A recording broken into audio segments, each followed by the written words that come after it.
Apple Watch 11 screen not turning on? Here's how to fix it. Open Apple Watch support in your browser. Search for Apple Watch screen not turning on.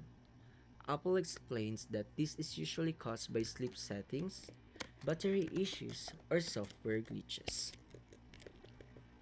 Scroll to the troubleshooting section. Apple recommends that to make sure Wake on Wrist Race is enabled in the Watch app, then My Watch, then General, then click Wake Screen. Ensure sleep mode or Twitter mode is off. Check that the watch has enough battery. Then scroll to Advanced Fixes. Apple advises first restarting the Apple Watch by holding the side button and digital crown until the Apple logo appears. If the problem persists, unpair and repair the watch.